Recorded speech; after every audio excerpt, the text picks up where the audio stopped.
بسم الله الرحمن الرحيم. اللهم صل على محمد وعلى آل محمد كما صليت على إبراهيم وعلى آل إبراهيم إنك حميد مجيد. اللهم بارك على محمد وعلى آل محمد كما باركت على إبراهيم وعلى آل إبراهيم إنك حميد مجيد. وعن أنس رضي الله عنه قال قال رسول الله صلى الله عليه وسلم لما خلق الله الأرض جعلت تميد فخلق الجبال فقال بها عليها فاستقرت فعجبت الملائكة من شدة الجبال فقالوا يا رب هل من خلقك شيء اشد من الجبال؟ قال نعم الحديد الى آخر الحدیث.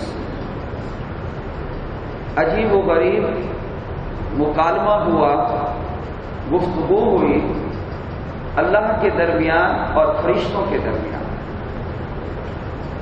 اور اس کا نتیجہ آخر میں آئے گا. حضرت انس رضی اللہ تعالی عنہ روایت کر رہے ہیں کہ رسول اکرم صلی اللہ علیہ وآلہ وسلم نے ارشاد فرمایا، جب اللہ تعالی نے زمین کو پیدا فرمایا، جعلت تمید، یہ زمین حرکت کرنے لگی، اور اگر اللہ اس کو اس حرکت پر چھوڑ دیتے جس پر وہ تھی تو انسانوں کے لیے اس پر بسنا اور اس سے انتفاع مشکل ہو جاتا، اس سے فائدہ حاصل نہ کر سکتے. ہر وقت حرکت ڈاواڈول.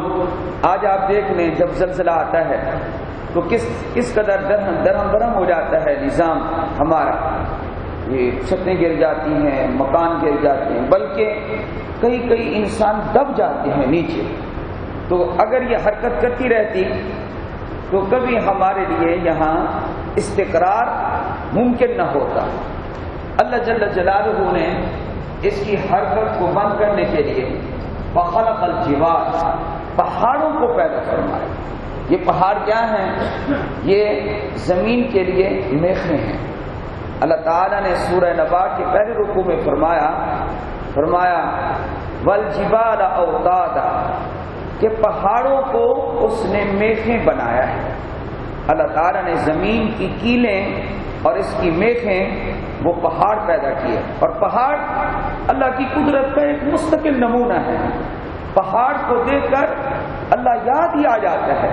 وہ کس طریقے سے، ایک تو ہے نا کہ بڑا ہے، چوڑا ہے، اور کئی کلومیٹر لمبے پہاڑ ہیں، یہ ختم ہونے کو نہیں آتے. جبل احد آدھے مدینے کو اس نے گھیرا ہوا ہے. ادھر سے جائیں تو یہ کیا ہے؟ یہ جبل احد ہے. اچھا ادھر سے جائیں سڑک لے کر، یہ کیا؟ یہ بھی جبل احد ہے. اس کونے پر جائیں تو یہ کیا؟ یہ بھی جبل احد ہے. تو آدھے مدینے کو اس نے گھیرا ہوا ہے. تو لمبے چوڑے پہاڑ ہیں ماشاءاللہ. لیکن مجھے تو ایک اور طریقے سے خدا کی قدرت یاد آئی ہے کہ ایک ہی پہاڑ ہے، اس کا کچھ حصہ سفید ہے، کچھ حصہ اس کا سرخ ہے، کچھ حصہ اس کا کالا ہے. آپ یہ کیفیت دیکھ کر آپ دنگ رہ جائیں گے کہ وہی اللہ ہے جس نے ایک پہاڑ پیدا کیا اور رنگ اس کے مختلف. اللہ اکبر کبیرہ. یہ کس نے، یہ کس کی کاریگری ہے، یہ کس کی صنعت ہے؟ تو آدمی اس دنیا میں میرا خیال ہے اس لیے جیتا رہے کہ صرف اللہ کی کاریگری کو سوچتا رہے تو بہت کچھ سمجھ آ جائے. یہ درخت ہے، یہ کیسے پیدا ہوا، اور یہ فلاں چیز ہے، یہ کیسے پیدا ہوئی. ایک دہریہ تھا، اس دہریے کو اللہ تعالی کی، یہ اللہ کو مانتے نہیں ہیں تو دہریہ اس کا واقعہ چھوڑ کر ایک اور عقل پرست کا واقعہ آپ کو بتائیں کہ اللہ کو مانتا تھا لیکن عقل پرست تھا. کیا کہا اس نے کہا کہ اللہ بھی عجیب ہے، سمجھ نہیں آتی. چھوٹی سی بیل ہے اس کے ساتھ اتنا بڑا تربوز لگا دیا، اور یہ درخت ہے اتنا بڑا درخت ہے، چھوٹے چھوٹے آم اس کے ساتھ لگا دیے.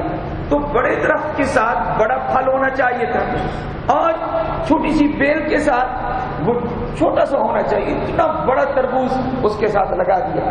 تو اللہ تعالیٰ کے کام بھی سمجھ میں نہیں آتے، معاذ اللہ یہ جملہ اس کی زبان سے نکل گیا۔ آم کے نیچے بیٹھ گیا، تھکا ہوا تھا، یہی بات سوچ رہا تھا، سر سے گنجا تھا، اوپر سے کسی پرندے نے ایک آم کی ٹہنی کو یہ گھیرا ہوا تھا اور اس نے جو اپنی چونچ ماری تو ایک آم گرا اور نیچے سیدھا اس کی ٹنڈ کے اوپر آ کر گرا۔ تو جب اس کے دماغ کو چوٹ لگی تو کہتے اے اللہ مجھے بہت کچھ سمجھ آ گیا ہے، اگر اس کی جگہ میں تربوز ہوتا تو میرا تو کچھ عمر ہی نکل جاتا۔ تو اللہ جل جلالہ انسان کو سمجھا دیتے ہیں کہ میں ہوں، تو کچھ نہیں ہے، تیری سوچ کچھ نہیں ہے۔ تو خیر پہاڑوں کی بات چل رہی تھی، پہاڑوں کو اللہ نے قرآن میں جگہ جگہ ذکر کیا ہے۔ تو اس پہاڑ کی بات کریں جو میخیں بنے ہوئے ہیں، فرمایا فخلق الجبال، اللہ تعالیٰ نے پہاڑوں کو پیدا کیا، پیدا کرنے کے بعد فقال بها علیہا، زمین کو کہا کہ اب تو استقرار اختیار کر، ٹک جا، ٹھہر جا اور ان کے ذریعے ٹھہر جا۔ چنانچہ اللہ کے حکم سے جب اس کو کیلیں لگ گئی، میخیں گڑ گئی اس میں، تو اب وہ ٹھہر گئی۔ فاستقرت فعجبت الملائکہ، یہ منظر دیکھ کر فرشتے حیران ہو گئے، اللہ یہ بڑی زبردست مخلوق کیوں نے پیدا کی ہے؟ پہاڑ جنہوں نے زمین کی حرکت اور جنبش کو بھی بند کر دیا ہے۔ تو خوشی میں آ کر کہنے لگے من شدت الجبال فقالوا یا رب هل من خلقك شيء اشد من الجبال، تیری مخلوق میں کوئی ایسی مخلوق بھی ہے جو پہاڑوں سے زیادہ سخت ہو؟ پہاڑ تو بڑے سخت نظر آ رہے۔ اللہ نے فرمایا نعم الحدید، ہاں میں نے پہاڑوں سے بھی زیادہ مضبوط ایک چیز کو پیدا کیا ہے، لوہا ہے، لوہا کاٹ کے رکھ دیتا ہے پہاڑ کو۔ یہ نظر پہلے نہ آئے تو آج دیکھ لیں کیسے مشینیں کاٹ رہی ہیں۔ فرمایا یہ قطع کا کام کرتا ہے لوہا۔ فقالوا یا رب هل من خلقك شيء اشد من الحديد، کیا لوہے سے بھی کوئی چیز زیادہ مضبوط اور سخت تو نے پیدا کی ہے؟ تو اللہ نے فرمایا ہاں لوہے سے زیادہ مضبوط میں نے ایک چیز پیدا کی، النار، آگ ہے، آگ میں لوہے کو رکھ دو تو آگ ختم نہیں ہوگی، لوہا پگھل جائے گا، تو یہ اس سے بھی زیادہ سخت ہے۔ اس کے بعد انہوں نے کہا اے پروردگار هل من خلقك شيء اشد من النار، آگ سے بھی کوئی زیادہ سخت مخلوق تو نے پیدا کی ہے؟ اللہ نے جواب دیا نعم ہاں، الماء، میں نے پانی پیدا کیا ہے۔ پانی آپ ڈال دیں آگ پر تو آگ کا وجود ہی ختم ہو جائے گا۔ یہ آگ ایسے کہ جس طرح یہاں کچھ تھی نہیں، اب پانی سب سے زیادہ سخت شمار ہوتا ہے۔ کہنے لگے یا رب هل من خلقك شیء اشد من الماء، پانی سے بھی کوئی زیادہ سخت چیز تو نے پیدا کی ہے؟ اللہ نے جواب دیا ہاں، الریح، ہوا، ہوا جو ہے یہ پانی کو اڑا کر لے جاتی ہے۔ بارش ہو جائے اور پانی آپ کو جگہ جگہ نظر آئے، اس کے بعد اللہ ہوا چلا دے، پانی بکھر جائے گا، آپ کو سڑکوں پہ پانی نظر نہیں آئے گا۔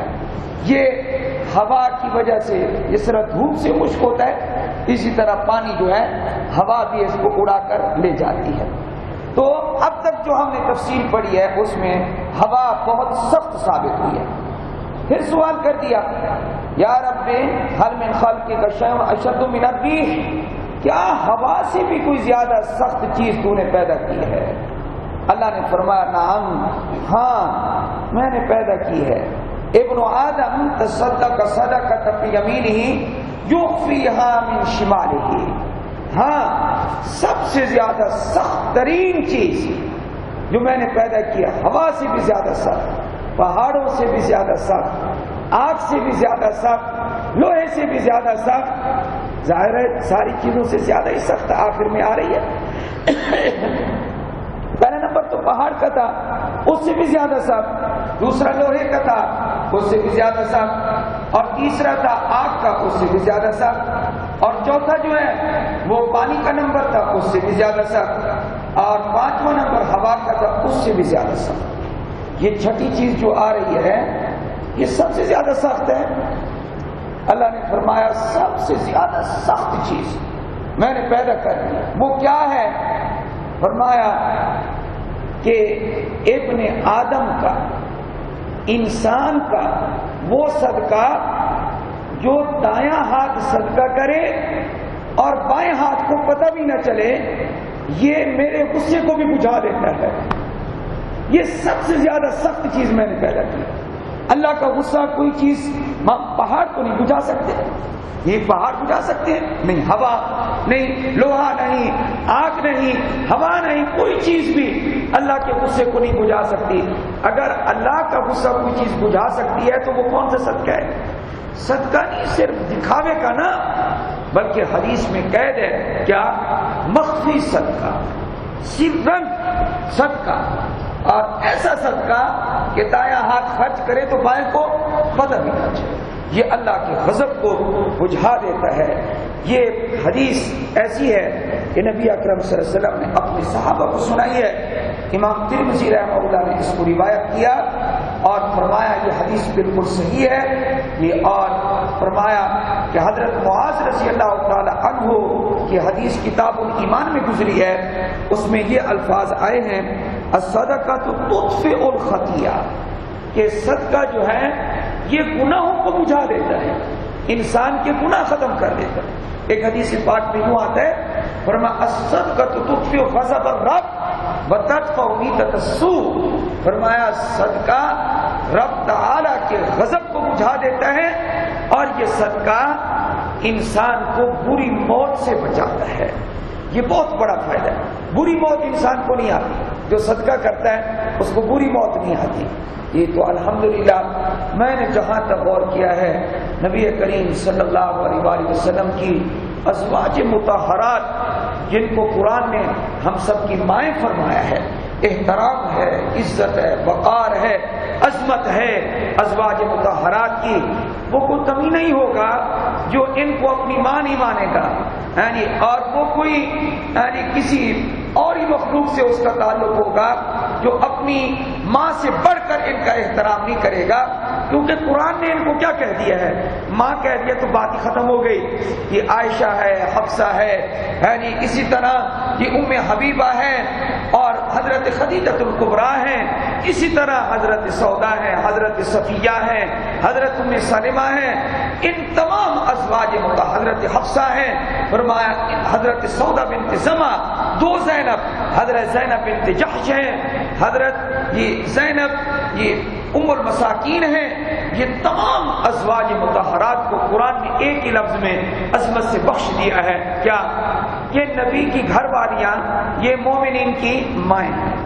میں نے کسی زوجہ محترمہ کو اور یہ ہماری روحانی ماؤں کو میں نے کسی کتاب میں نہیں پڑھا کہ کسی کا ہاتھ جو ہے وہ بند ہوتا ہو، نہیں، فرمایا جس کے دروازے پہ بھی سائل آتا تھا مانگنے کے لیے، اگر گھر میں موجود ہوتی تھی چیز تو وہ زوجہ محترمہ ضرور صدقہ کرتی تھی، ضرور دیتی تھی۔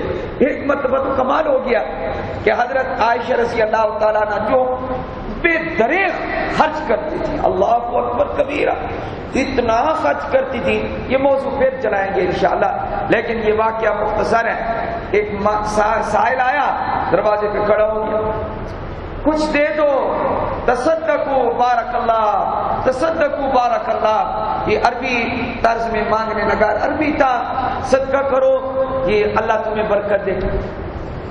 حضرت ام المومنین عائشہ رضی اللہ تعالی عنہا نے ایک انگور کا دانہ اس کی طرف بھیج دیا، انگور کا ایک دانہ، حالانکہ بہت خرچ کرنے والی تھی، اس وقت گھر میں کوئی اور چیز تھی نہیں، انگور کا ایک دانہ اس کی طرف بھیج دیا، وہ لے کے چلا گیا۔ حضرت عائشہ رضی اللہ تعالیٰ عنہ سے پوچھ لیا کہ آپ نے یہ ایک دانہ جو خرچ کیا ہے اس کا کیا فائدہ ہے؟ فرمایا آپ یہ پوچھتے ہیں کیا فائدہ ہے؟ بہت فائدہ ہے اس کا۔ کہا آپ کو کہاں سے معلوم ہوا؟ فرمایا قرآن کہتا ہے اگر تمہارے پاس خرچ کرنے کے لیے معمولی چیز بھی ہو اس کو بھی تم خرچ کر ڈالو۔ اللہ تعالیٰ ارشاد فرماتے سورۃ الزلزال میں ہے فَمَن يَعْمَلْ مِثْقَالَ ذَرَّةٍ خَيْرًا يَرَهُ، فرمایا ذرہ برابر بھی جو نیکی کرے گا تو اس کے اجر و ثواب کو قیامت کے دن پا لے گا، دیکھ لے گا۔ لفظی ترجمہ اس کا یہ بنتا ہے جو ذرہ برابر خیر کا کام کرے گا، نیکی کا کام کرے گا، اس کو دیکھ لے گا، یعنی اجر و ثواب دیکھے گا، پائے گا۔ تو یہ ایک ذرہ ہے نا، بلکہ فرمایا اس انگور کے کئی ذرے بن سکتے ہیں، انگور کا جو دانہ ہے اس کے کئی ٹکڑے ہو سکتے ہیں۔ تو سمجھانا مقصود تھا کیا؟ غریب سے غریب آدمی بھی صدقہ کر سکتا ہے، غریب سے غریب آدمی بھی صدقہ کر سکتا ہے۔ کہ اللہ کرے کہ ہمیں صحابہ ازواج مطہرات جنہوں نے دین پر عمل کر کے دکھایا ہے ان کی بات ہمیں سمجھ آ جائے۔ اگر ان کی بات سمجھ آ جائے گی پھر انشاءاللہ دین ہمیں سمجھ آ جائے گا۔ حضرت عائشہ رضی اللہ تعالیٰ عنہ نے کیسے سمجھایا؟ صدقہ کرنے کے لیے ہزاروں روپے کی ضرورت نہیں ہے، اگر تمہارے پاس کھجور کا ایک دانہ بھی موجود ہے، فرمایا نبی کریم صلی اللہ علیہ وسلم نے اتقوا النار ولو بشق تمرۃ، فرمایا آدھا اپنے پاس رکھ لو اور آدھا ٹکڑا یہ اگر فقیر کو دے دو گے تو یہ دے کر بھی تم جہنم کی آگ سے بچ جاؤ۔ اللہ تعالیٰ کے ہاں وہ قبول ہو گیا تو اللہ اس کے ذریعے بھی انسان کو جہنم کی آگ سے بچائے گا۔